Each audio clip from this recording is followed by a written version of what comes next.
अस्सलामुअलैकुम पंजाबी बोल दे नाल मैं थोड़ा मेहरबान शाह हसन नवाज।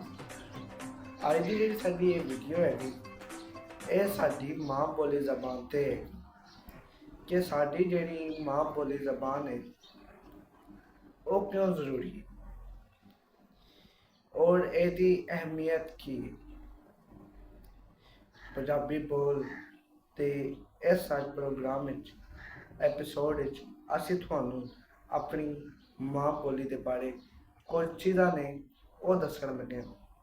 मेरे नाल दे मेरे काफ़ी वीर हैं जेडे उर्दू च वीडियो बनाते, लेकिन साडा मकसद साडा मिशन अपनी पंजाबी मां बोली नू मान देना है।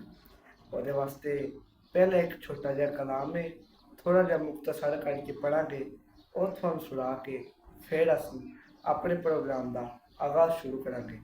और जनाब लिखते हैं समुद्री फैसलाबाद चो जनाब बाबा गुलाम हुसैन नदीम साहब। उन्हें एक अपनी पंजाबी मां बोली ते नज़म लिखी सी जिहड़ी कि मैं हुण तुहानूं सुणाण लगा कि उत्साह हुसैना वेख ले असी बदली बैठे बेस, साडी जिंद नी माणी कोकदी असी रुल गए विच परदेस, साडा हरदम जी कुड़लाउंदा साडी नीर वगावे अख, असा जिउंदे जाने मर गए साडा मद होया वख, सब समय न डंगदा संपल पर चलदा जहर, साडे अंदर बेले खौफ दे साडे जंगल बन गए शहर, असा शौक गमां विच डुबदे साडी रुड़गी नो पतवार, साडे बोलण ते पाबंदियां साडे सिर लटके तलवार, असा नैना दे खूबेर ते किसी बत्तर दिल दी बो, ए बंजर रही नमारी संसजर तेरी सो, असा दूर तो दुखड़े जाग साडे उमड़ू लम्मे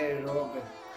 अच्छा ते साडी ये मां बोली जबान है इस ते सानू नाज करना चाहिए।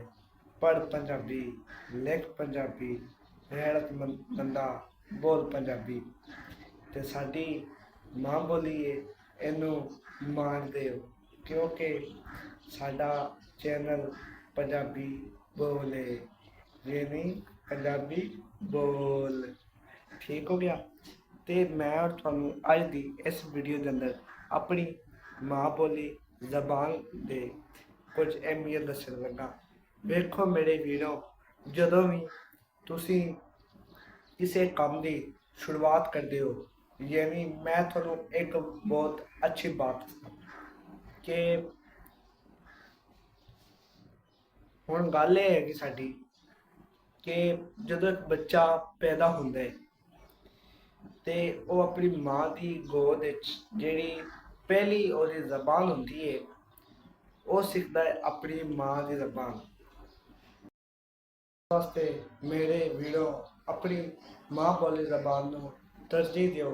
और साडे प्यारे भाई जनाब अमार भुट्टा चनियोट जो हैं वो बहुत प्यारी उन्हें मां बोली चंद शेर लिखे और तुहानूं सुणाना कि कायम रवे ते शाद पंजाबी, नानक दिए रुदात पंजाबी, बुल्ले वारिस दिए बोली साडी कुल जायदाद पंजाबी। इस वास्ते मेरे वीरों अपनी मां बोली जबान जिहड़ी है एदा मान। आज की इस वीडियो नाल अपने वीर शाह हसन नूं इजाजत दिओ। ये साडा चैनल पंजाबी जबान दे नाल इस ते असीं तुहानूं हिस्टोरिकल जगह तारीखी विरसा पंजाब का उस तो इलावा भी लोग कुछ थोड़े बहुत पंजाबी वो भी अपलोड करांगे पिंड के हवाले ना, ते अपनी मां बोली ते मेहमान नूं दावत भी मेहमानां देवांगे। इस वास्ते साडे इस चैनल नूं सबसक्राइब लाजमी कर दिओ क्योंकि थोड़े सबसक्राइब नाल साडी हौसला अफजाई होंदी है और असीं मजीद वीडियो बनाते हैं। इस वास्ते आज की इस वीडियो नाल खुदा हाफिज, अपना ख्याल रखना।